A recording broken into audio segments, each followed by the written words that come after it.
السلام علیکم ورحمۃ اللہ وبرکاتہ۔ فہم القرآن کورس کلاس 113 میں آپ سب کو خوش آمدید ہے۔ اہلاً و سہلاً، مرحبا۔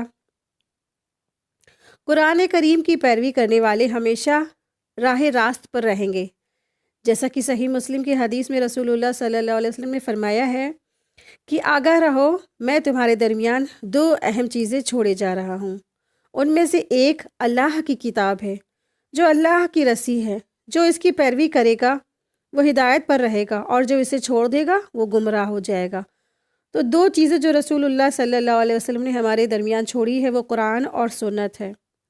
قرآن اور سنت کی پیروی کرنے والا کبھی بھی گمراہ نہیں ہوگا۔ تو اللہ تبارک تعالیٰ سے دعا ہے کہ اللہ سبحانہ و تعالیٰ اس قرآن کریم کے ہر احکامات پر ہم سب کو عمل کرنے کی توفیق عطا فرمائے، اور ہم سب کے والدین اور ہم سب کے ذریت کو اللہ تبارک تعالیٰ جنت الفردوس میں اعلیٰ سے اعلیٰ مقام عطا فرمائے،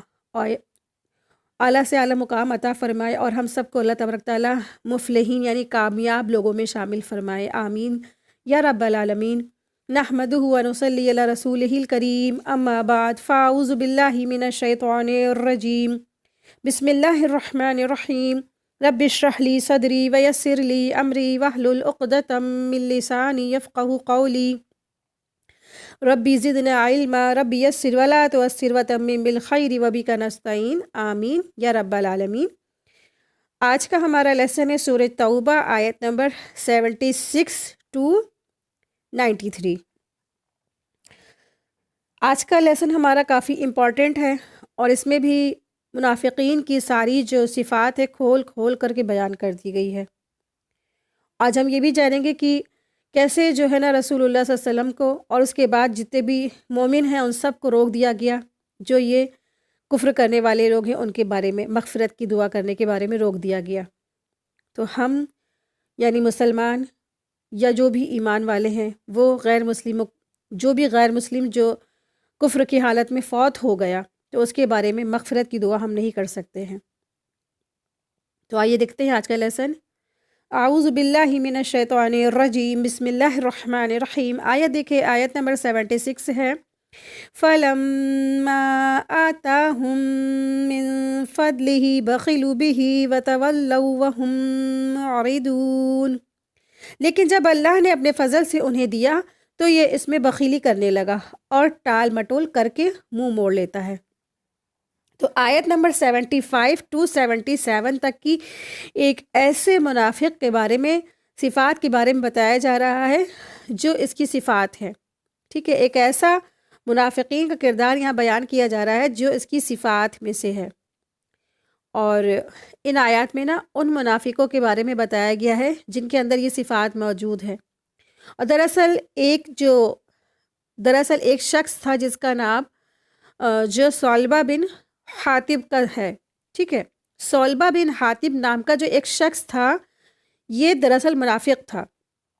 اکثر مفسرین کی رائے یہی ہے، ٹھیک ہے، اور بہت سے مفسرین یہ کہتے ہیں کہ یہ جو آیت ہے وہ عام ہے، کیونکہ اللہ سبحانہ تعالیٰ نے قرآن کریم میں نا کہیں پر بھی اس کے بارے میں نام نہیں لیا ہے، تاکہ لوگ یہ نہ سمجھ بیٹھے نا کہ یہ آیت تو فلاں کے بارے میں ہے، ہمارا اس سے کیا لینا دینا، یہ تو ہمارے بارے میں ہے ہی نہیں، ٹھیک ہے۔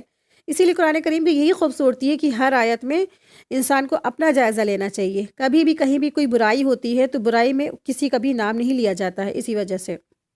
لیکن اکثر مفسرین کی جو ہے قول یہی ہے کہ جو یہ آیت ہے، یہ جو آیت نمبر 75 to 77 تک کی جو ہے نا، یہ یہاں پر جو ایک منافق تھا اس کا نام صلبہ بن حاتب کا ذکر ہے، اور یہ نہ سمجھے کہ اسی کے بارے میں ذکر ہے۔ تو یہ جس کے اندر بھی صفات موجود ہوگی اس سب کا ذکر ہے۔ تو اس بد نصیب نے نا رسول اللہ صلی اللہ علیہ وسلم سے درخواست کی کہ میرے حق میں خوشحالی کی دعا کر دے، اگر میرے یہاں مالی حالات اچھے ہو جائیں گے نا تو میں خوب اللہ کی راہ میں صدقہ و خیرات کروں گا اور مکمل طور پر نیک صالحین بن جاؤں گا۔ پھر آپ صلی اللہ علیہ وسلم کی دعا کے نتیجے میں وہ خوشحال ہو گیا، لیکن اس نے وعدہ خلافی کی اور اللہ کی راہ میں خرچ کرنے سے انکار کر دیا۔ اللہ تعالیٰ نے بطور سزا اس کے دل میں منافقت ڈال دی۔ اگر اللہ سے وہ وعدہ کر کے انسان پورا نہیں کرتا ہے نا تو اللہ تعالیٰ بطور سزا اس کے دل میں منافقت ڈال دیتے ہیں۔ تو منافق کی تمام نشانیاں ہیں، تو ایک منافق ہے، اس کی یہ تمام نشانیاں، یعنی وہ کیا کرتا ہے؟ جھوٹ کہتا ہے، جھوٹ بولتا ہے۔ دوسرا یہ وہ وعدہ خلافی کرتا ہے۔ تیسرا وہ امانت میں خیانت کرتا ہے۔ چوتھا وہ لڑائی جھگڑا کرتا ہے، ٹھیک ہے، اور یہاں تک کہ وہ گالی گلوچ پر بھی اتر آتا ہے۔ تو اس کی یہ تمام نشانیاں ہیں۔ تو یہاں پر بھی اسی منافق کا ذکر ہے جس کے اندر یہ ساری باتیں موجود ہیں۔ تو وہ کوئی بھی ہو سکتا ہے، کسی بھی اہل علم یا جو ہے اللہ والے ہیں ان سے دعا کراتے ہیں لوگ کہ آپ ہمارے لیے دعا کر دیجئے نا، کہ ہمارے یہاں ہمارے حالات بدل جائے، ہمارے جو ہے نا رزق کی تنگی دور ہو جائے، ہماری خوشحالی آ جائے، اور پھر اللہ کے فضل سے ہو بھی جاتا ہے، آ بھی جاتی ہے۔ اور پھر وعدہ کرتا ہے کہ اگر اللہ نے میرا جو ہے نا دن بدل دیا اور اللہ نے ہم کو دے دیا اور اللہ تعالیٰ نے ہم کو خوب رزق دیا تو ہم اللہ کی راہ میں خوب خرچ کریں گے۔ لیکن جب مال آ جاتا ہے تو ایسے لوگ اللہ کی راہ میں خرچ کرنے کے بجائے بخیلی کرتے ہیں، کنجوسی کرتے ہیں، ٹال دیتے ہیں۔ ارے میرے پاس تو نہیں ہے، آج یہاں پہ لگانا ہے، آج مجھے وہاں پہ بزنس پہ لگانا ہے، میرے گھر میں نا بارات ہے، شادی ہے، بیاہ ہے، گھر بن رہا ہے، بزنس تیار ہو رہا ہے، تمام طرح کے ان کے بہانے بناتے ہیں۔ تو ایسے لوگوں کے بارے میں یہاں پہ بتایا جا رہا ہے کھول کھول کے۔ آیت نمبر دیکھیں، آیت نمبر 77 ہے۔ بس اس کی سزا میں اللہ تبارک تعالیٰ نے دلوں میں نفاق ڈال دیا اللہ سے ملنے کے دنوں تک کی، یعنی کہ جب موت کے دن تک کی اس کے دل میں کیا ہو گیا؟ نفاق ڈل گیا، کیونکہ نا انہوں نے اللہ سے کیے ہوئے وعدے کا کیا کیا؟ خلاف کیا، یعنی کہ اللہ سے جو وعدہ کیا اس کے خلاف کام کیا، اور کیونکہ وہ جھوٹ بولتے رہے ہیں، ٹھیک ہے۔ تو یہ صفات جس کے اندر بھی ہوگی تو وہ یہ منافق اپنے آپ کو سمجھے تو فوراً اپنی اصلاح کر لے، ہیں اپنی اصلاح کر لے، اللہ سے توبہ کر لے، سچی سچی توبہ کر لے، اللہ سے معافی مانگ لے، اور یہ تمام صفات، تمام جو یہ یہاں پہ بات بتائی جا رہی ہے اس سے اپنے آپ کو صاف کر لے، پاکیزہ کر لے۔ آیت دیکھ لیں، آیت نمبر 78 ہے۔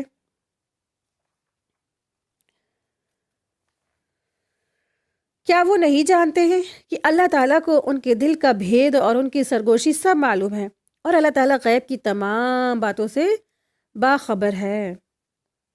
تو اس میں بھی نا، اس آیت میں بھی ان منافقوں کے لیے سخت وعید ہے جو اللہ تعالیٰ سے وعدے کرتے ہیں اور پھر اس سے پھر جاتے ہیں، پلٹ جاتے ہیں۔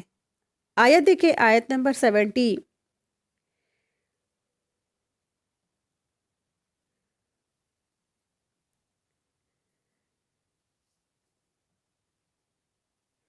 آیت 78 دیکھیں، یہاں پہ اللہ سبحانہ وتعالیٰ فرما رہے ہیں نا کہ ان کی سرگوشی سب کو معلوم ہے اور اللہ تعالیٰ غیب کی باتوں کو جاننے والا، یعنی کہ وہ جو بھی چھپ چھپ کر باتیں کر رہے ہیں، وہ چھپ چھپ کر جو بھی کہہ رہے ہیں، پلاننگز کر رہے ہیں مسلمانوں کے خلاف، مسلمانوں کے بارے میں نا پلاننگ کر رہے ہیں کہ آپ صلی اللہ علیہ وسلم کو کئی بار انہوں نے ختم کرنے کی بھی کوشش کی، اور پھر اللہ تبارک تعالیٰ تو ان کی ہر سرگوشیاں، ہر پلاننگ سب کچھ جانتا ہے، کیونکہ اللہ تبارک تعالیٰ کیا ہے؟ غیب کی ہر بات جاننے والا ہے، ٹھیک ہے۔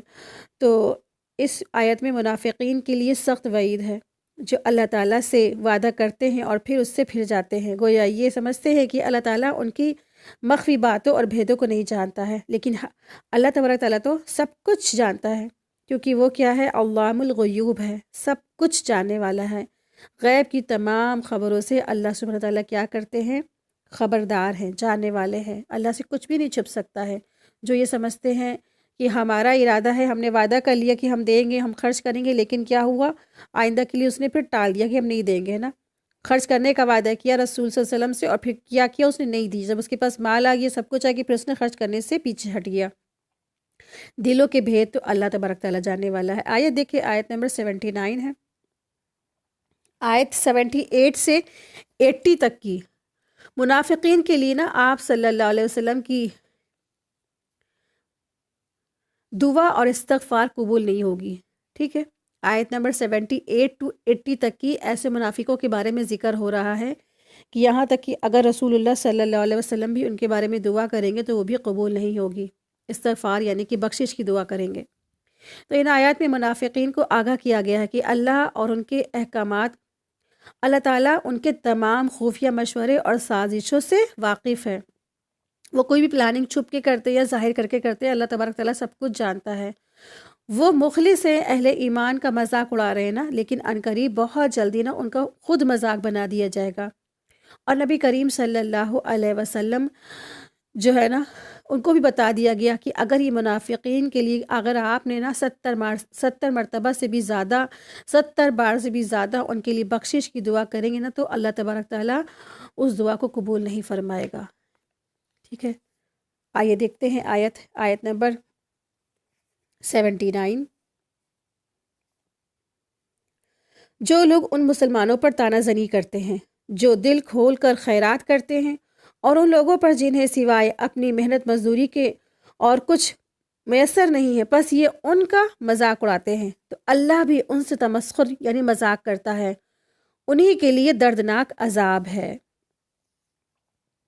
الذین یلمزون المطوعین من المؤمنین فی الصدقات والذین لا یجدون الا جہدہم.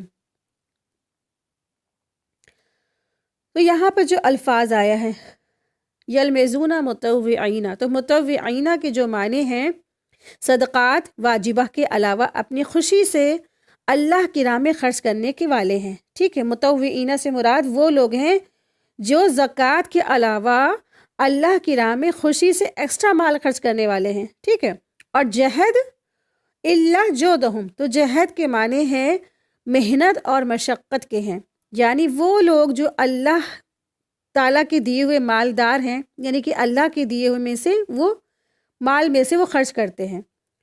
اور جہد کے معنی ہے محنت اور مشقت کے ہیں، یعنی وہ لوگ جو مالدار تو نہیں ہیں لیکن اس کے باوجود اپنی محنت مشقت سے کمایا ہوا تھوڑے مال سے خرچ کرتے ہیں. ٹھیک ہے، مطوعین میں وہ لوگ شامل ہیں جو مالدار ہیں، جو اپنی خوشی سے اللہ کی راہ میں خرچ کرتے ہیں اور اللہ کی راہ میں خرچ کرتے ہیں خوشی خوشی. ٹھیک ہے، اللہ تبارک تعالیٰ نے انہیں مال دیا ہوا ہے. لیکن جہدہم جو ہے اس سے مراد کون لوگ ہیں؟ جن کے پاس مال نہیں ہے، جن کے پاس خوب پیسہ نہیں ہے لیکن وہ ایسا مال خرچ کرتے ہیں محنت مزدوری کے مال سے. ٹھیک ہے، کماتے ہیں، رات دن مزدوری کرتے ہیں، پھر اسے اللہ کے راہ میں خرچ کرتے ہیں. تو جہد کے معنی ہے محنت اور مشقت کے، یعنی وہ لوگ جو مالدار تو نہیں ہے لیکن اس کے باوجود وہ اپنی محنت اور مشقت سے کمائے ہوئے تھوڑے مال میں سے اللہ کی راہ میں خرچ کرتے ہیں نا. تو اس آیت میں منافقین کی ایک نہایت بری حرکت کے بارے میں ذکر کیا جا رہا ہے. وہ کیا ذکر تھا؟ دراصل نا غزوہ تبوک کے جو موقع تھا نا وہ قحط سالی بھی تھی اس میں، اور ابھی جو ہے فصلیں تیار بھی نہیں تھی، اور سفر کے دوران کیا نا بہت لمبا سفر تھا. سفر بھی کیا تھا؟ بہت دور دراز کا تھا.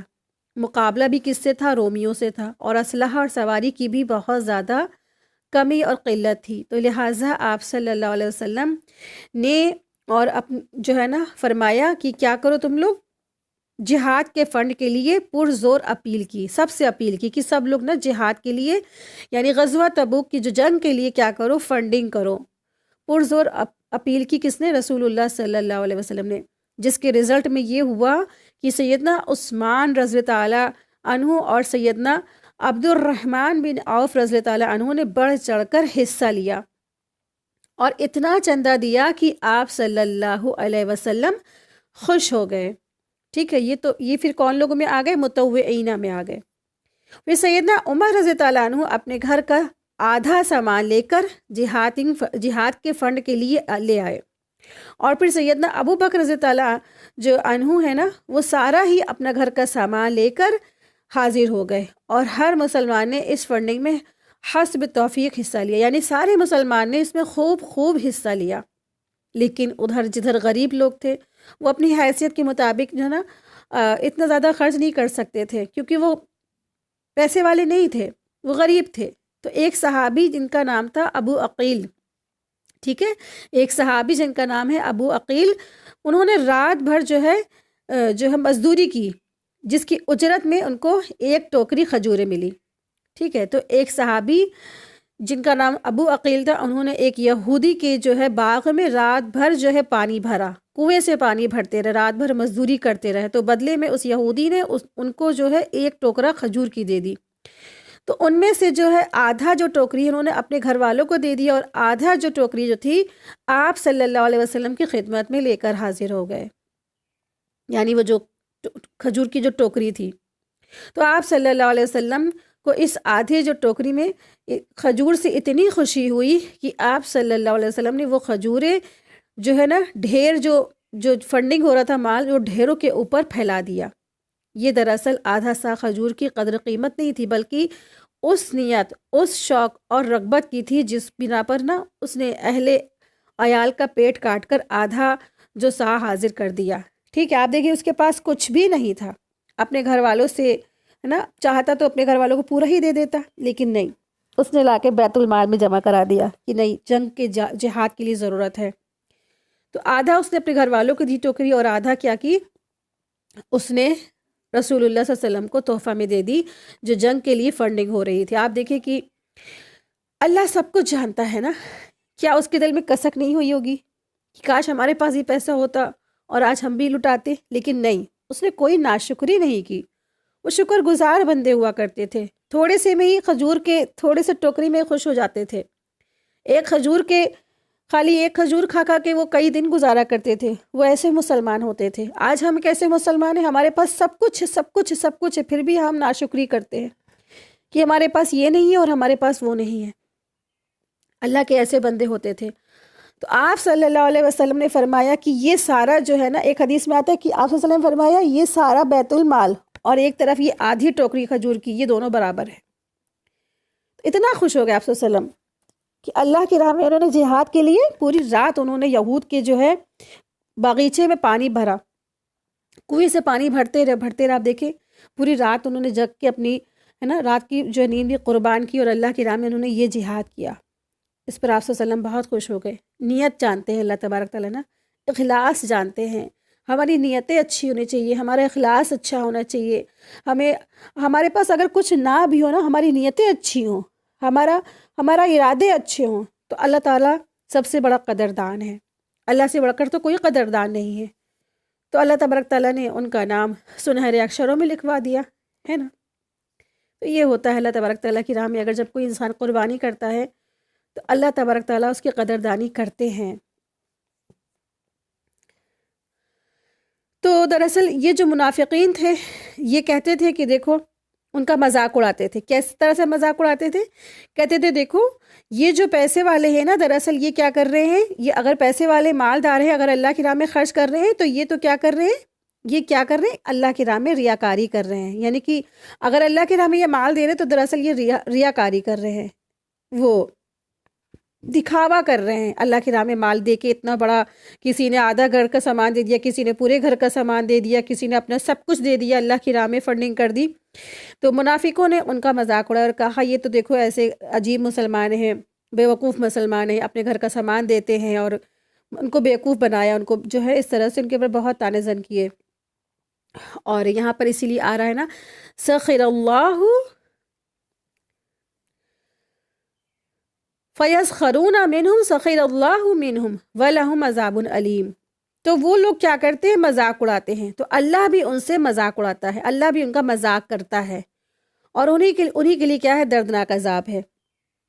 یعنی مومنوں سے جو انہوں نے کیا کیا، جب مذاق اڑایا اس طرح سے کہ ان کو ذلیل کیا اور ان کا مذاق اڑایا، تو مومنوں کے مذاق کا جو بدلہ انہیں اس طرح دیا جائے گا کہ انہیں ذلیل اور رسوا کر دیا جائے گا۔ اللہ تعالیٰ ان سے اسی طرح مذاق کا معاملہ کرے گا جس طرح انہوں نے آج مسلمانوں کے ساتھ مذاق کرتے ہیں۔ ٹھیک ہے، اور آپ دیکھیں کہ جو پیسے والے ہیں جب وہ دیتے تھے تو ان کو منافقین لوگ کہتے تھے یہ ریاکاری ہے، دکھاوا کر رہے ہیں، اور جو غریب آدمی ہے جب وہ اللہ کی راہ میں دیتا تھا تو کہتے تھے یہ تو بالکل کیا ہے، اس کے اتنے سے دیے ہوئے مال سے کیا بھلا ہوگا، تھوڑے سے آدھی ٹوکری کے مال سے کیا جنگ تبوک پوری جیت لی جائے گی۔ اس طرح سے وہ لوگ دونوں ہی جو گروپ ہے ان کا مذاق اڑاتے تھے۔ تو اللہ تبارک تعالیٰ ان کا مذاق اڑائے گا۔ آیت دیکھیں، آیت نمبر 80 ہے، ان کے لیے تم استغفار کرو یا نہ کرو، اگر تو 70 مرتبہ بھی ان کے لیے استغفار کرے تو بھی انہیں اللہ ہرگز نہیں بخشے گا، یہ اس لیے کہ انہوں نے اللہ سے اور اس کے رسول سے کفر کیا ہے۔ ایسے فاسق لوگ کو رب ہدایت نہیں دیتا ہے۔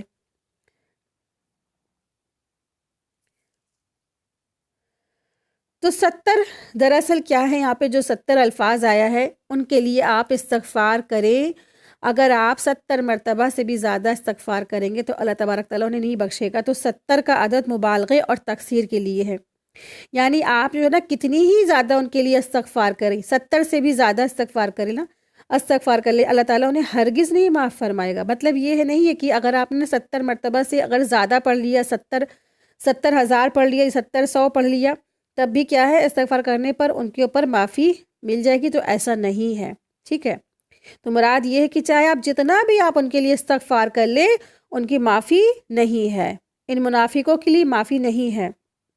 اور یہ عدم مغفرت کی علت بیان کی گئی ہے تاکہ نا لوگ کسی کی سفارش کی امید نہ رکھیں، بلکہ اہل ایمان اور عمل صالح کی پونجی لے کر وہاں پہ اللہ کے بارگاہ میں حاضر ہوں، ٹھیک ہے۔ ایمان اور عمل صالح کی پونجی لے کر اللہ کی بارگاہ میں حاضر ہو، اس سے یہ بھی پتہ چلتا ہے، اس آیت سے ہمیں یہ پتہ چلتا ہے چاہے خود رسول اللہ صلی اللہ علیہ وسلم ہی جو ہے ان کی سفارش کریں گے، تب بھی ان کی سفارش جو ہے آپ صلی اللہ علیہ وسلم کی سفارش نہیں کام آئے گی، جب تک کہ انسان اس کے پاس جو ہے نا خود ایمان اور عمل صالح کی پونجی نہ ہو، تو وہ اللہ کی لے کر حاضر ہونا بہت ضروری ہے۔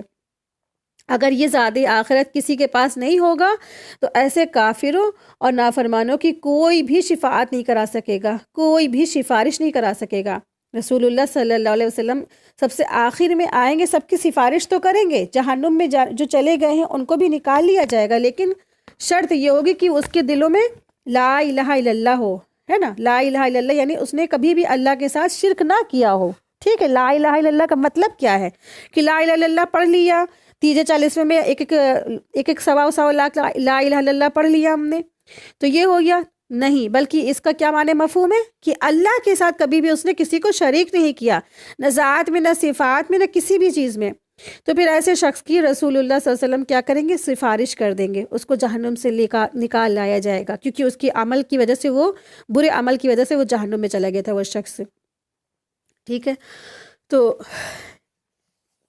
آپ دیکھیں کہ رسول اللہ صلی اللہ علیہ وسلم تھے نا، وہ اپنے نرم رویے کی وجہ سے ہر ایک کے لیے وہ دعائیں کرتے تھے کہ یا اللہ فلاں کو ہدایت دے دے، یا اللہ فلاں کو اصلاح فرما دے، اگر کوئی آ بھی جاتا تو پھر بھی، اور اگر کوئی نہ آتا تو بھی ان منافقوں کے لیے مغفرت اور بخشش کی دعائیں اور التجا کرتے۔ اس آیت میں اللہ تبارک تعالیٰ نے رسول اللہ صلی اللہ علیہ وسلم کو مخاطب کر کے فرمایا کہ آپ صلی اللہ علیہ وسلم ان منافقوں کے لیے دعا کرے یا نہ کرے، اگر 70 بار سے بھی زیادہ آپ دعا کریں گے نا تو اللہ تعالیٰ ان بدکاروں کو ہرگز معاف نہیں کرے گا۔ اور 70 کے عدد سے مقصود مبالغہ ہے، یہ نہیں کہ اگر کوئی نبی کریم صلی اللہ علیہ وسلم نہ 70 سے زیادہ اگر مغفرت کی طلب کریں گے تو اللہ انہیں معاف کر دے گا، ایسا نہیں ہے۔ اسی لیے سیدنا عبداللہ بن عمر رضی اللہ عنہ فرماتے ہیں کہ جب عبداللہ بن ابی مر گیا نا تو اس کے بیٹے عبداللہ رضی اللہ تعالیٰ عنہ رسول اللہ صلی اللہ علیہ وسلم کے پاس آ کر گزارش کرنے لگے کہ اے اللہ کے رسول، اپنی قمیص عنایت فرما دیجئے تاکہ میں اپنے باپ کو اس میں کفن دے دوں، کیونکہ ان کے بیٹے ایمان لے آئے تھے، ٹھیک ہے۔ عبداللہ جو تھے ان کے بیٹے وہ ایمان لے آئے تھے، تو انہوں نے آپ صلی اللہ علیہ وسلم سے ان کی قمیص مانگی اور آپ میرے باپ کا جنازہ بھی پڑھا دیجئے تو، اور اس کے لیے نا مغفرت کی دعا بھی فرما دیجئے۔ چنانچہ نبی صلی اللہ علیہ وسلم کو اپنا کرتا انہوں نے عنایت فرما دیا اور فرمایا کہ مجھے خبر کر دینا تو میں جنازے میں بھی آ جاؤں گا، جنازہ بھی میں پڑھ دوں گا۔ پھر جب انہوں نے آپ کو صلی اللہ علیہ وسلم کو خبر دی اور آپ نے اس کی نماز جنازہ پڑھنے کا ارادہ کیا نا، تو سیدنا عمر رضی اللہ عنہ نے آپ کو کھینچا اور کہا کہ اللہ تعالیٰ نے آپ صلی اللہ علیہ وسلم کو منافقین پر نماز پڑھنے سے منع کیا ہے۔ آپ صلی اللہ علیہ وسلم نے فرمایا مجھے دونوں باتوں کا اختیار دیا گیا ہے۔ اللہ تعالیٰ فرماتے ہیں استغفر لہم او لا تستغفر لہم، ٹھیک ہے۔ تو یہاں پہ جیسے جو آیت ہے اسی کے بارے میں ذکر ہے کہ ان کے لیے آپ بخشش مانگے یا ان کے لیے بخشش نہ مانگے، اگر ان کے لیے 70 بار سے بھی زیادہ بخشش کی دعا کریں گے تو بھی اللہ انہیں ہرگز نہیں بخشے گا۔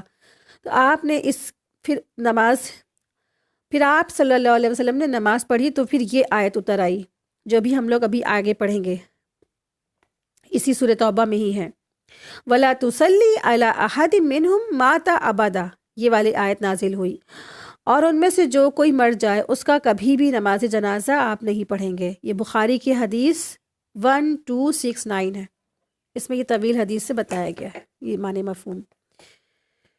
تو اس طرح سے آپ صلی اللہ علیہ وسلم کو روک دیا گیا. نہ ہی آپ صلی اللہ علیہ وسلم جو منافقین تھے اور کفار تھے ان کے لیے نہ نماز پڑھ سکتے تھے اور نہ ہی ان کے لیے استغفار کر سکتے تھے. آیت دیکھیے، آیت نمبر 81. پیچھے رہ جانے والے لوگ رسول اللہ صلی اللہ علیہ وسلم کے جانے کے بعد اپنے بیٹھے رہنے پر خوش ہیں، تو انہوں نے اللہ کی راہ میں اپنے مال اور اپنی جانوں سے جہاد کرنا پسند کر رکھا ہے، اور انہوں نے کہہ دیا ہے کہ اس گرمی میں مت نکلو. کہہ دیجئے کہ دوزخ کی آگ تو بہت ہی سخت گرم ہے، کاش کہ وہ سمجھتے ہوتے. تو یہاں کیا کہا جا رہا ہے کہ جو منافقین پیچھے رہ گئے تھے، فرح المخلفون، یعنی پیچھے رہ جانے والے جو لوگ تھے، وہ رسول اللہ صلی اللہ علیہ وسلم کے جو بات اپنے گھروں میں بیٹھے رہ گئے اور وہ اس پر خوش ہوئے. ٹھیک ہے، تو یہ ان منافقوں کا یہاں پہ ذکر ہے جو جنگ تبوک میں آپ صلی اللہ علیہ وسلم کے ساتھ نہیں گئے تھے اور جھوٹے بہانے پیش کر کے اجازت انہوں نے حاصل کر لی تھی کہ ہاں اپنے اپنے گھروں میں وہ رہ لیں. تو جو یہاں پہ الفاظ آیا فرح المخلفون، تو خلاف کے دراصل معنی کیا ہے؟ پیچھے رہ جانے یا مخالفت کے ہیں. یعنی رسول اللہ صلی اللہ علیہ وسلم کے جانے کے بعد آپ کے پیچھے یا آپ کی مخالفت میں مدینہ میں بیٹھے رہے. ٹھیک ہے نا، تو یعنی کہ رسول اللہ صلی اللہ علیہ وسلم کے پیچھے رہ گئے یا پھر کیا ہے، مخالفت میں پیچھے رہے، گھروں میں اپنے بیٹھے رہے. پھر وقالوا لا تنفروا فی الحر، انہوں نے کہا کہ اللہ کی راہ میں مت نکلو. انہوں نے کہہ دیا کہ اس گرمی میں مت نکلو. ٹھیک ہے، انہوں نے کس نے کہا؟ یعنی منافقوں نے کہا، اور خود بھی نہیں نکلے اور انہوں نے اپنے لوگوں کو بھی یہی مشورہ دیا. یعنی اگر ان کو یہ علم ہوتا کہ جہنم کی آگ کی گرمی کے مقابلے میں دنیا کی گرمی کی کوئی حیثیت نہیں رکھتی نا، تو وہ کبھی بھی پیچھے نہیں رہتے. حدیث میں آتا ہے کہ دنیا کی یہ آگ جہنم کی آگ کا 70واں حصہ ہے، یعنی جہنم کی آگ کی شدت دنیا کی آگ سے 69 درجے زیادہ ہے. یہ صحیح بخاری کی حدیث 3265 ہے.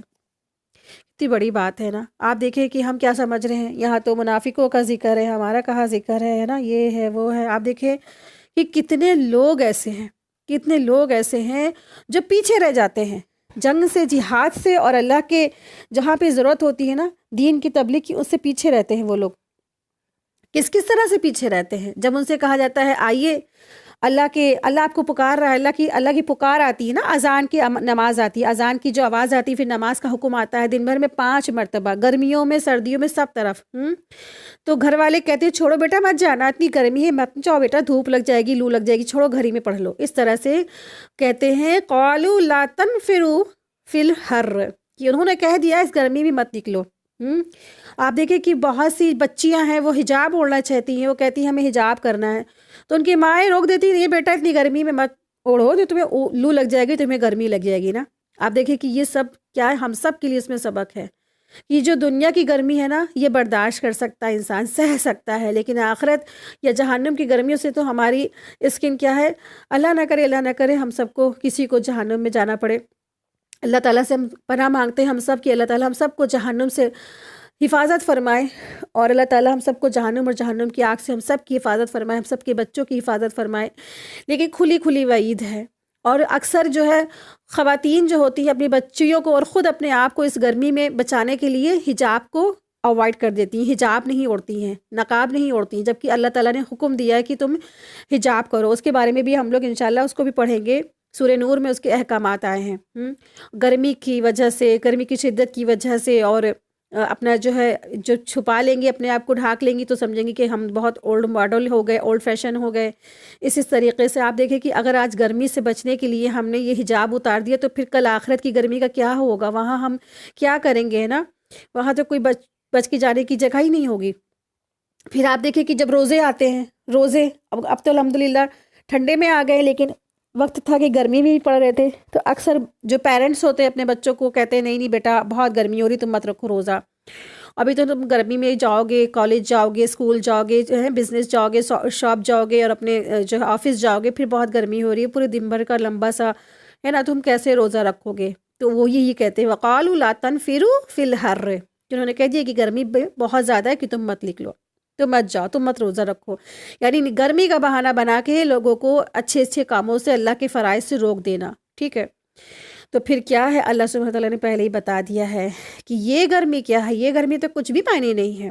یہ گرمی تو بہت کوسوں دور ہے. یہ جہنم جو ہے نا، جہنم کی گرمی کے آگے تو یہ گرمی تو کچھ بھی نہیں ہے. یہ جو سورج ہے نا، یہ تو آج بہت کروڑوں دور ہے آج پرتھوی سے، ہمارے گلوب سے. لیکن قیامت کے دن کیا ہوگا، اسی سورج کو ٹکیا بنا کے جہنم میں ڈال دیا جائے گا. یہ بھی ہوگا، ساتھ میں بے پناہ شدت کی جہنم کی آگ ہوگی، جو یہاں کی جو آگ ہے اس سے 69 درجے زیادہ ہوگی. تو وہاں کیا ہوگا، جس میں انسان کی ساری اسکن، سارا گوشت پگھل پگھل کے بہہ رہا ہوگا. تو پھر وہاں کیا کریں گے، وہاں کیسے بچائیں گے؟ تو کبھی بھی یہاں کی کسی گرمی کی بہانہ بنا کے اپنے گھر والوں کو، اپنے آپ کو، یا خود کو، یا اپنے بچوں کو، یا اپنے شوہر کو، یا اپنے والدین کو کبھی بھی اس گرمی کی وجہ سے نیکی کے کاموں سے مت روکے. ٹھیک ہے. تو انہوں نے، کس نے روکا تھا؟ منافقین نے خود روکا تھا اپنے آپ کو. انہوں نے کہا تھا کہ گرمی بہت ہے اللہ کے رسول، ہم جہاد میں نہیں جا سکتے ہیں، ہم گرمی نہیں برداشت کر سکتے، بہت گرمی ہے. آخرت میں کیا ہوا ان کا حساب، کہ ان کے لیے ہمیشہ ہمیشہ کے لیے جہنم کی وعید ہو گئی. ابھی پڑھیں گے ہم لوگ انشاءاللہ. آیت دیکھیں، آیت نمبر 82.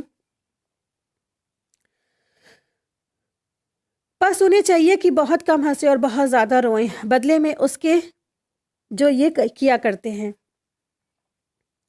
یعنی مطلب یہ ہے کہ یہ ہنسیں گے تھوڑا اور روئیں گے بہت زیادہ. یعنی کہ آج جو لوگ ہنس رہے ہیں نا، تو یہ دنیا کی زندگی، اگر کوئی ہنس رہا ہے، کوئی خوش ہو رہا ہے، منافقت کر کے جھوٹے بہانے بنا کے خوش ہو گیا، زیادہ سے زیادہ چند دن، تھوڑے سے دن ہے نا، مہینہ، 2 مہینہ، 3 مہینہ، 4 مہینہ. اس کی زندگی کتنی ہے؟ 85 سال، 86 سال. ٹھیک ہے، 85 86 سال تم ہنس لیے، تم خوش ہو لیے، تم نے خوشی منا لی، تم نے ٹھیک ہے، اپنے جو ہے تم نے سوچا کہ ہاں ہم نے بہت اچھا کیا، ہم جنگ تبوک میں نہیں گئے، ہم اللہ کی راہ میں نہیں نکلے، ہم نے خوشی بنا لی. لیکن اب دنیا کی زندگی تو بہت تھوڑی سی ہے، اور آخرت کی زندگی تو بہت طویل ہے، دائمی ہے، ہمیشگی کی ہے. 85 سال تم نے ہنس لیا، تمہیں کیا ہمیشہ ہمیشہ کے لیے تمہیں اب کیا ہے، رونا ہے اب تمہیں، ہے نا. بس انہیں چاہیے کہ بہت کم ہنسے اور بہت زیادہ روئے، بدلے میں جو وہ کیا کرتے ہیں.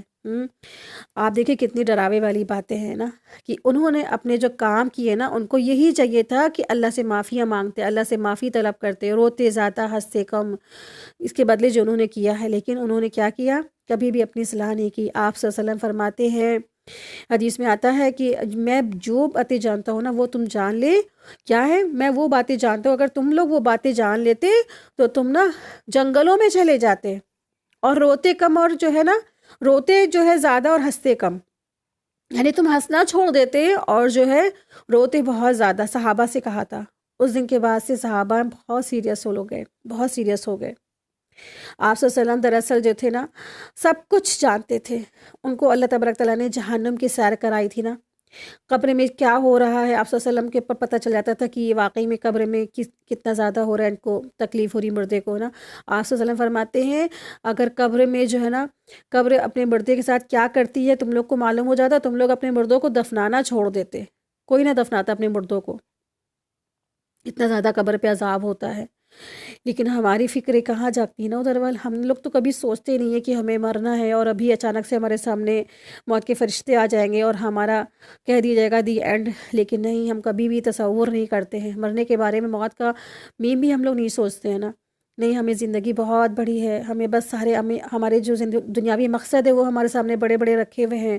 ہمیں تو یہ بھی کرنا ہے، ہمیں تو یہ بھی کرنا ہے، ہمیں تو یہ بھی کرنا ہے، ہمیں یہ بھی کرنا ہے. لیکن ہمیں کبھی نہیں سوچتے کہ ہمیں موت بھی آنی ہے، ہم نے اس کی بھی تیاری کرنی. کبھی ہم یہ نہیں سوچتے ہیں. تو کیوں نہیں سوچتے ہیں؟ کیونکہ دراصل ہم بھلا دیے گئے ہیں نا. جو عقل مند وہی ہے جس نے آخرت کو سامنے رکھ کر تیاری کر لی اپنی، دنیا میں رہ کر، ہے نا، دنیا میں رہ کر آخرت کی اس نے تیاری کر لی. عقل مند تو وہی شخص ہے، اور بدعقل وہی شخص ہے جو دنیا میں رہ کر آخرت کو بھلا دیا جس نے. اور پھر اللہ تبارک تعالیٰ پھر آخرت میں ایسے لوگوں کو بھلا دیں گے. آیت دیکھیں، آیت نمبر 83 ہے.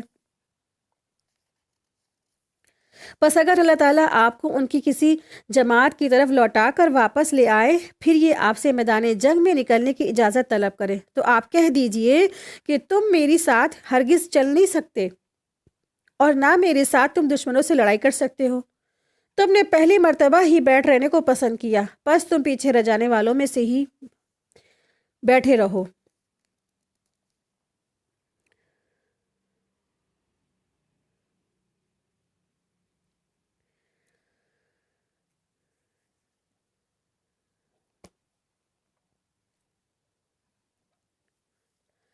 تو اس آیت میں بھی منافقوں کی سیرت پر تبصرہ کیا گیا ہے، یعنی جب آپ صلی اللہ علیہ وسلم غزوہ تبوک سے واپس مدینہ پہنچیں گے تو جو منافق اس جنگ میں شریک نہیں ہوئے وہ آئندہ کسی جنگ میں آپ صلی اللہ علیہ وسلم کا ساتھ دینے کے لیے پرزور دعوے کریں گے، تو آپ صلی اللہ علیہ وسلم ان کے ایسے دل خوش کر دینے والی اور زبانی دعووں کا قطعاً اعتبار نہ کرے، کیونکہ نا اگر کوئی ایسا وقت آ گیا بھی تو یہ لوگ اس وقت بھی یہی کچھ کریں گے کہ جو اس دفعہ کر چکے ہیں، یعنی پیٹ پھیر چکے ہیں، بہانے بنا چکے ہیں، یعنی پھر وہ جھوٹے بہانے تراش کر کے آپ صلی اللہ علیہ وسلم سے معذرت کرنے لگیں گے۔ تو اس سے بہتر ہے کہ ابھی بھی انہیں کیا کرے، پکی رخصت دے دے اور کہہ دے کہ تمہارے نصیب میں بس عورتیں اور بچوں کی طرح پیچھے رہنا ہی لکھا ہے، لہٰذا تم خوش ہو لو۔ اسی طرح آئندہ تمہیں نہ کوئی ہیلا اور نہ کوئی تمہیں بہانہ کرنے کی اور نہ کوئی تمہیں کسی معذرت کو پیش کرنے کی ضرورت آئے گی۔ آیت دیکھیں، آیت نمبر 84 ہے، ان میں سے کوئی مر جائے تو آپ اس کے جنازے کی ہرگز نماز نہ پڑھیں، وَلَا تُصَلِّ عَلَىٰ أَحَدٍ مِّنْهُمْ مَاتَ أَبَدًا وَلَا تَقُمْ عَلَىٰ قَبْرِهِ إِنَّهُمْ كَفَرُوا بِاللَّهِ وَرَسُولِهِ وَمَاتُوا وَهُمْ فَاسِقُونَ۔ ان میں سے جو کوئی مر جائے تو آپ ان میں سے اس کے جنازے کی نہ ہرگز نماز نہ پڑھیں اور نہ اس کی قبر پر پڑھیں، نہ اس کی قبر پر کھڑے ہوں، یہ اللہ اور اس کے رسول کے منکر ہیں اور مرتے دم تک کی بدکار اور بے اطاعت ہی رہیں گے۔ تو یہاں اللہ سبحانہ تعالیٰ نے وہ جی ابھی آپ لوگوں کو آیت بتائی نا کہ اللہ تبارک تعالیٰ نے پھر یہ آیت نازل فرمائی جب ابو بکر رضی اللہ عنہ نے رسول اللہ صلی اللہ علیہ وسلم کو کھینچا پکڑ کے، جب وہ رسول اللہ صلی اللہ علیہ وسلم عبداللہ بن ابی کی نماز جنازہ پڑھا رہے تھے نا، تو پھر انہوں نے یہ دعا، پھر یہ آیت نازل ہوئی، استغفر لہم ان تستغفر لہم، یعنی ان کے لیے آپ بخشش مانگے یا نہ مانگے، اور اگر آپ ان کے لیے 70 مرتبہ سے بھی زیادہ بخشش مانگیں گے نا تب بھی اللہ تعالیٰ انہیں ہرگز نہیں بخشے گا۔ لیکن پھر بھی آپ صلی اللہ علیہ وسلم نے نا درگزر کرنے والے تھے، معاف فرمانے والے تھے اور لوگوں کی بہت زیادہ خیر خواہی چاہنے والے تھے، تو آپ صلی اللہ علیہ وسلم نے ان کی نماز جنازہ پڑھا دی، کوئی حکم نہیں آیا تھا نا، اس لیے پھر اللہ تعالیٰ نے صاف صاف حکم نازل فرما دیا، وَلَا تُصَلِّ أَحَدٍ مِّنْهُمْ مَاتَ أَبَدًا وَلَا تَقُمْ عَلَىٰ قَبْرِهِ، جو اس آیت میں ہے، آیت نمبر 84 میں، کہ ان میں سے اگر کوئی مر جائے تو آپ اس کی نماز جنازہ کی میں ہرگز نماز نہیں پڑھیں گے اور نہ اس کی قبر پر کھڑے ہوں گے، ٹھیک ہے۔ تو یہ آیت اگرچہ رئیس المنافقین عبداللہ بن ابی کے بارے میں نازل ہوئی، لیکن اس کا حکم کیا ہے، عام ہے، ہر شخص جس کی موت کفر اور نفاق پر ہو وہ اس میں شامل ہے، یعنی جو بھی کافر ہے، اور بظاہر تو ہم لوگ جان سکتے نا کہ نفاق تو ہم لوگ نہیں جان سکتے ہیں، رسول اللہ صلی اللہ علیہ وسلم جانتے تھے، اللہ تبارک تعالیٰ نے انہیں خبر دی تھی کہ منافق کون کون ہے، لیکن ہم نہیں جان سکتے مسلمانوں میں منافق کون ہے، تو ہم نہیں کسی پہ بلیم لگا سکتے۔ ہاں، جو خلم خلا کفر کرتے ہیں، جو خلم خلا شرک کرتے ہیں، جو خلم خلا جو اللہ کے ساتھ کسی اور کو جو ہے نا شریک ٹھہراتے ہیں، تو ایسے کافروں کی جو ہے نا نماز جنازہ پہ جانے کو منع کر دیا اللہ نے، کہ نہ ان کی نماز جنازہ پڑھی جائے، نہ ان کے لیے مغفرت کی دعا کی جائے، ٹھیک ہے۔ تو جو لوگ کفر پر مرے ان سب کو کیا ہے، مومنوں کو روک دیا گیا کہ وہ ان کے لیے نماز جنازہ پڑھے یا ان کی مغفرت کی دعا کریں۔ تو اس آیت کا شان نزول وہی ہے جو بھی آپ لوگوں کے سامنے رکھا تھا، کہ جب عبداللہ بن ابی کا انتقال ہو گیا تو اس کے بیٹے نے جو عبداللہ تھے نا، وہ رسول اللہ صلی اللہ علیہ وسلم کے پاس ہے اور انہوں نے کہا، اے اللہ کے رسول، آپ اپنی قمیص عنایت فرما دی ہے، اور دوسرا یہ کہ آپ میرے باپ کی نماز جنازہ پڑھا دیں۔ تو آپ صلی اللہ علیہ وسلم نے جو ہے نا ایسے ہی کیا، آپ صلی اللہ علیہ وسلم نے اپنی کرتا بھی دے دیا اور پھر آپ جو ہے اس کی نماز جنازہ بھی پڑھا دی۔ لیکن پھر اس کے بعد جو ہے اللہ تبارک تعالیٰ نے اس آیت کو نازل فرما کے رسول اللہ صلی اللہ علیہ وسلم کو ہمیشہ ہمیشہ کے لیے روک دیا، اور پھر رسول اللہ صلی اللہ علیہ وسلم کے لیے حکم ہے، اور کیا ہے، سارے ایمان والوں کے لیے یہی حکم ہے، جتنے بھی ایمان لائے ہیں ان سب کے لیے یہی حکم ہے، کیونکہ دراصل انہوں نے کیا ایسا، یہ اللہ اور اس کے رسول کے منکر ہیں نا، انکاری کرنے والے ہیں، اور مرتے دم تک کیا رہیں گے؟ یہ بدکار اور بے اطاعت رہیں گے. یعنی یہ نماز جنازہ اور دعائے مغفرت نہ کرنے کی وجہ بتائی جا رہی ہے کہ جس کا مطلب یہ ہے کہ جن لوگوں کا جو خاتمہ نا کفر اور فسق پر ہوا ہے ان کی نہ تو نماز جنازہ پڑھنی چاہیے اور نہ ان کے لیے مغفرت کی دعا کرنی چاہیے. ایک حدیث میں تو یہاں تک کہ آتا ہے کہ جب نبی کریم صلی اللہ علیہ وسلم قبرستان پہنچے تو معلوم ہوا کہ عبداللہ بن ابی کو دفنایا جا چکا ہے. چنانچہ آپ صلی اللہ علیہ وسلم نے اسے قبر سے نکلوایا اور اپنے گھٹنوں پہ رکھ کر اس پر اپنا لعاب دہن تھوکا، اپنی قمیص اسے پہنائی، ہے نا. تو اتنا تک کہ آپ صلی اللہ علیہ وسلم نے کر دیا، کیونکہ آپ صلی اللہ علیہ وسلم کیا تھے؟ رحمت للعالمین تھے، خیر خواہ تھے بہت زیادہ، اور ان کے لیے دعا بھی بہت کی تھی آپ صلی اللہ علیہ وسلم نے، لیکن کوئی فائدہ نہیں دی. سوچیں ہم لوگوں کے لیے کتنی بڑی اس میں عبرت ہے نا. لعاب دہن وہ ہوتا ہے جب آپ صلی اللہ علیہ وسلم کا یہ بھی معجزہ تھا، کسی بھی جگہ پہ نا چوٹ پہ اور یا تکلیف پہ یا کہیں پہ بھی وہ لگاتے تھے وہ فوراً اچھی ہو جاتی تھی. تو وہ جان رہے ہوں گے کہ واقعی میں عبداللہ بن ابی پہ قبر کا عذاب ہو رہا ہے، اسی لیے انہوں نے اسے نکلوایا اور اس پہ یہ سب ڈالا، تب بھی ان کا یہ سب کرنا بھی کوئی فائدہ نہیں دیا. اور واقعی میں کوئی بھی کسی کے کام نہیں آنے والا آخرت میں. آخرت میں تو بس کیا کام آئے گا؟ اس کا اپنا ایمان اور عمل صالحات، بس اور کچھ نہیں. آیت دیکھیں، آیت نمبر 85 ہے. آپ کو ان کے مال اور اولاد کچھ بھلی بھی نہ لگے، کچھ بھی بھلی نہ لگے. اللہ تعالیٰ چاہتے ہی یہی ہے کہ انہیں ان چیزوں سے دنیاوی سزا دے اور یہ اپنی جانوں نکلنے تک کافر ہی رہیں گے.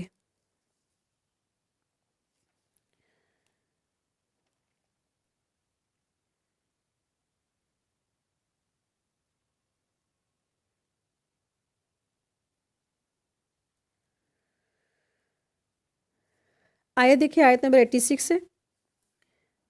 وَإِذَا أُنزِلَتْ سُورَةٌ أَنْ آمِنُوا بِاللَّهِ وَجَاهِدُوا مَعَ رَسُولِهِ اسْتَأْذَنَكَ أُولُو الطَّوْلِ مِنْهُمْ وَقَالُوا ذَرْنَا نَكُن مَّعَ الْقَاعِدِينَ. جب کوئی صورت اتاری جاتی ہے تو اللہ پر ایمان لاؤ اور اس کے رسول کے ساتھ مل کر جہاد کرو، تو ان میں سے دولت مندوں کا ایک طبقہ آپ کے پاس آ کر یہ کہہ کر رخصت لے لیتا ہے کہ ہمیں تو بیٹھے رہنے والوں میں سے ہی چھوڑ دیجئے. یعنی یہ انہیں منافقوں کا ذکر ہے جنہوں نے ہیلے تراش کر پیچھے رہنا پسند کیا. اولو الطول سے مراد صاحب حیثیت ہے، مالدار طبقہ، یعنی اس طبقے کو پیچھے تو نہیں رہنا چاہیے تھا کیونکہ نا اس کے پاس اللہ کا دیا ہوا سب کچھ تھا، موجود تھا. اور قائدین سے مراد بعض مجبوریوں کے تحت نا گھروں میں بیٹھ رہنے والے، مجبوریوں کے تحت گھروں میں رک جانے والے، بیٹھ رہنے والے لوگ آتے ہیں. ٹھیک ہے. آیت دیکھیے، آیت نمبر 87. یہ تو خانہ نشین عورتوں کا ساتھ دینے اور ریجھ گئے ہیں اور ان کے دلوں پر مہر لگا دی گئی ہے. اب وہ کچھ بھی سمجھ عقل نہیں رکھتے ہیں. یعنی دلوں پر مہر لگ جانا کیا ہے؟ یعنی کہ گھر میں بیٹھ رہے، عورتوں بچوں کے ساتھ گھر میں بیٹھ رہے، ریجھ گئے نا، اور ان کے دلوں پر اللہ تبارک تعالیٰ نے مہر لگا دی ہے. تو یہ مہر کا لگنا کیا ہے؟ دلوں پر مہر کا لگ جانا یہ مسلسل گناہوں کا ہی نتیجہ ہوتا ہے، جس کی وضاحت پہلے بھی کی جا چکی ہے نا. پھر اس کے بعد انسان کے اندر نا جب دل پر مہر لگ جاتی ہے تو انسان کے اندر سوچنے سمجھنے کی صلاحیت سب ختم ہو جاتی ہے. ٹھیک ہے. تو یہ دلوں پہ مہر لگنے کی وجہ سے انسان کیا ہو جاتا ہے؟ گناہوں میں ملوث ہو جاتا ہے اور ہدایت اندر اترتی نہیں ہے، اور وہ چاہ کر بھی اچھے اچھے کام کی طرف آ نہیں سکتا ہے. ٹھیک ہے.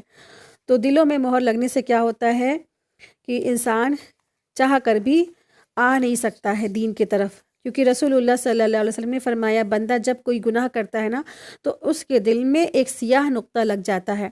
پھر اگر وہ گناہ چھوڑ دیتا ہے تو یہ سیاہ نقطہ کب جائے گا؟ کہ جب وہ گناہ کو چھوڑ دے اور استغفار کرے اور توبہ کر لے. ٹھیک ہے. یہ 3 شرائط ہیں، ورنہ یہ جو نقطہ، یہ جو قلب سیاہ ہے وہ ٹھیک ہی نہیں ہوتا ہے. پھر اگر وہ گناہ چھوڑ دے اور استغفار کر لے اور توبہ کر لے تو اس کا دل صاف کر دیا جاتا ہے، اور اگر وہ دوبارہ گناہ کرتا ہے تو وہ جو سیاہ نقطہ بڑھتا یہاں تک کہ ایسا ہو جاتا ہے کہ دل پر پورا جو ہے سیاہ ہو جاتا ہے، قلب ہو جاتا ہے، قلب سیاہ ہو جاتا ہے. یہ ترمذی کی حدیث 3334 ہے اس کا نمبر.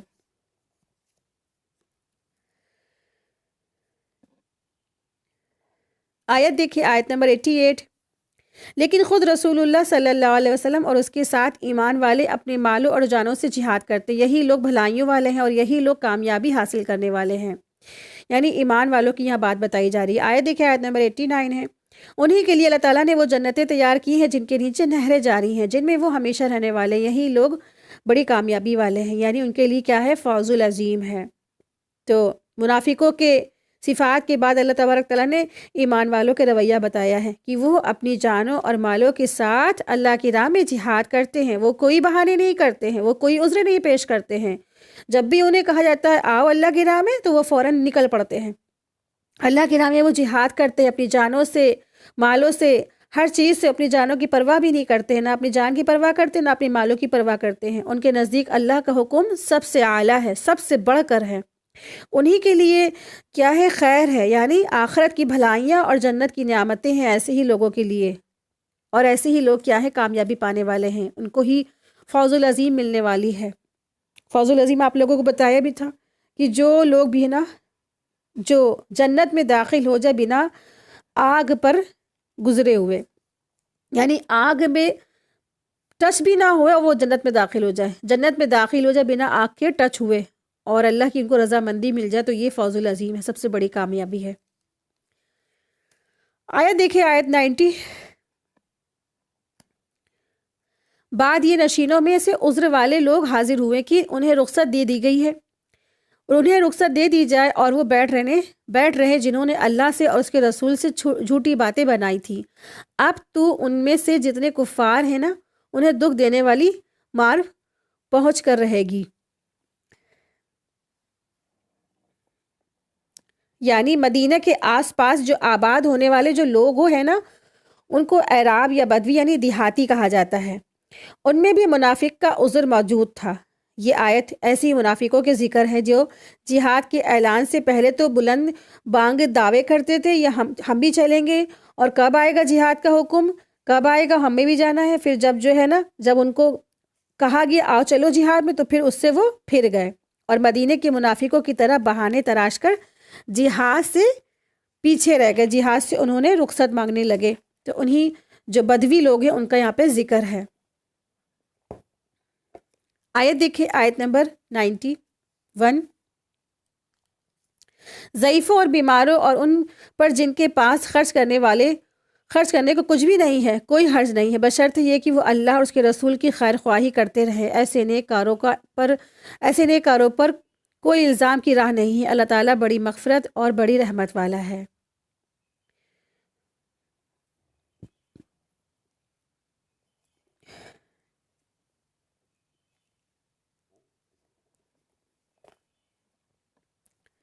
اس آیت میں بھی 3 طرح کے لوگوں کے جہاد سے مستثنیٰ قرار دیا گیا ہے۔ ایک وہ جو بڑھاپے یا کسی وجہ سے اتنے کمزور ہو چکے ہیں کہ جہاد پر جانے کے قابل ہی نہیں رہے ہوں، ٹھیک ہے، یہ پہلی قسم ہے کہ بڑھاپا، اور دوسری قسم کیا ہے؟ مریض جو اس وقت جہاد پر جا ہی نہیں سکتا ہے، اور اس سے شک میں اسی کے جو ہے وجہ سے جو ایسے تیماردار بھی نا شامل بھی نہیں جن کا بیمار کے پاس جو رہنا لازم ہے اور اس کے سوا کوئی چارہ بھی نہیں ہو۔ جیسے غزوہ بدر میں سیدنا عثمان رضی اللہ عنہ صرف اسی وجہ سے شامل نہیں ہو سکے تھے کیونکہ ان کی جو زوجہ رقیہ بنت رسول صلی اللہ علیہ وسلم سخت بیمار تھی، اور جب مجاہدین واپس آئے تو ان کی وفات ہو چکی تھی۔ اور تیسرا وہ گروپ ہے وہ لوگ جن کے پاس نا جہاد کے لیے خرچ نہ ہو، یعنی کہ جن کے پاس اللہ کی راہ میں خرچ کرنے کو مال تک کی نہ ہو، فی سبیل اللہ خرچ کرنے کے پاس ان کے پاس مال بھی نہ ہو۔ تیسرے وہ لوگ جن کے پاس جہاد کے لیے خرچ بھی نہ ہو، کیونکہ اس دور میں جو تھا نا، ہر مجاہد کو اپنی سواری، اپنا اسلحہ، اور جو راہ میں جو خرچ آنے والا جو مال تھا نا، کھانا پینا وغیرہ، اس کا انتظام کرنا ہوتا تھا۔ اس کے عوض انہیں مال غنیمت سے مقرر حصہ بھی ملتا تھا۔ پھر ان 3 قسم کے معذوروں کے ساتھ یہ لازمی شرط بھی عائد کر دی گئی تھی کہ وہ اللہ اور اس کے رسول کی خیر خواہی ہو۔ جو لوگ اللہ اور اس کے رسول صلی اللہ علیہ وسلم کے خیر خواہ نہ ہوں، ان کا کوئی عذر قابل قبول نہیں ہوگا، کیونکہ ایسے لوگ صرف منافق ہی ہو سکتے ہیں۔ اس کی مثال یوں سمجھیے کہ ایک شخص نا بیمار ہے، اور اس بیماری کی حالت میں جہاد کا اعلان ہو جاتا ہے، اب اگر وہ شخص منافق ہے تو اس کے احساسات فیلنگز یہ ہوں گے کہ کیا اچھا ہوتا کہ میں اس وقت بیمار ہوں اور جہاد سے بچنے کا ایک ایسا مجھے بہانہ میسر آ جاتا۔ اس کے برعکس ایک مومن کے فیلنگز یہ ہوتی ہے کہ کاش میں اس وقت بیمار ہی نہیں ہوتا اور اس اجر سے محروم نہ ہوتا جو جہاد کرنے والوں کو ملے گا، یا وہ یہ آرزو کریں گے کہ اللہ اسے جلد سے جلد صحت عطا فرما دے تاکہ میں بھی جہاد میں شامل ہو سکوں، یا وہ اپنے تیماردار سے کہے گا اے اللہ، اے میرے مالک تم جو ہے نا، یا وہ اپنے تیماردار سے یوں کہے گا کہ میرا اللہ مالک ہے، تو وقت ضائع نہ کر اور جہاد پر چلے جاؤ۔ غرض ایک بات سے انسان کی نیت اور احساسات کا پتہ چل جاتا ہے۔ اب ظاہر ہے کہ مریض ہونے کے لحاظ سے تو یہ دونوں ہی یکساں ہیں نا، یعنی منافقین بھی بیمار تھا اور مومن بھی بیمار تھا، مگر ان کے کیا فیلنگز کیا ہے، بالمقابل کیا اپوزٹ ہیں۔ انہیں منافق اور مومن کی قسموں میں تقسیم کر دیے گئے۔ جن لوگوں کے احساسات یعنی فیلنگز میں یہ تھا کہ اس سے رسول صلی اللہ علیہ وسلم کی خیر خواہی انہیں عذر شرعی لحاظ سے قابل قبول ہے، اور ایسے لوگ کو جہاد میں شامل ہی سمجھا جائے گا، ٹھیک ہے، تو ایسے لوگ کیا ہے، جہاد میں شامل ہیں۔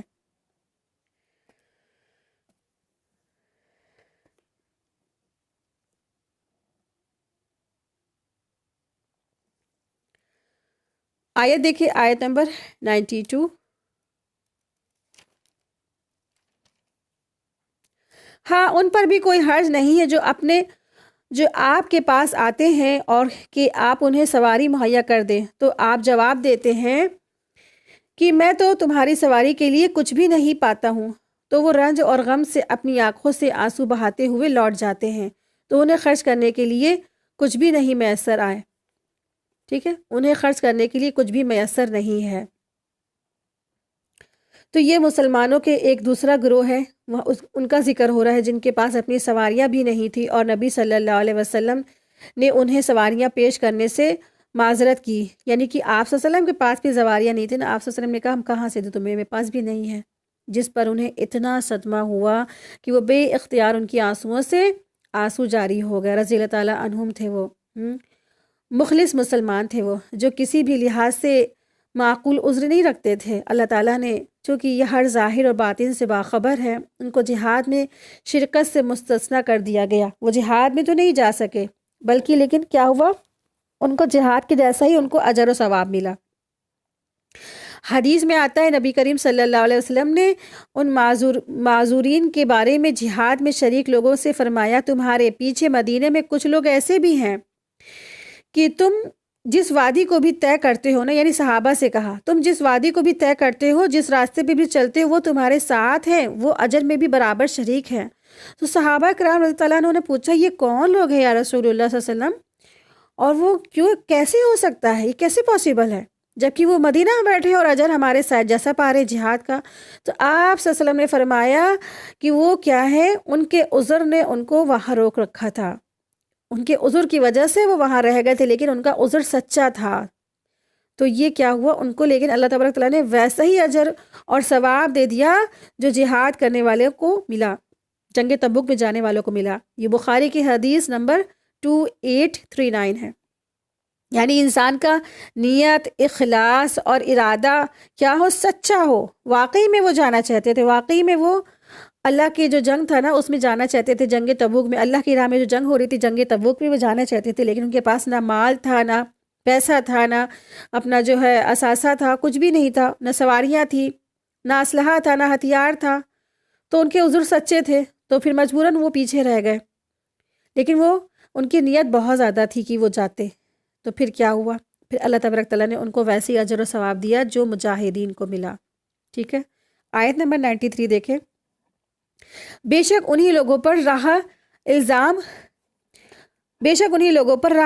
ہے جو باوجود دولت مند ہونے کے آپ سے اجازت طلب کرتے ہیں، یہ خانہ نشین عورتوں کا ساتھ دینے پر خوش ہیں اور ان کے دلوں پر مہر خداوندی لگ چکی ہے جس سے وہ محض بے علم ہو گئے ہیں۔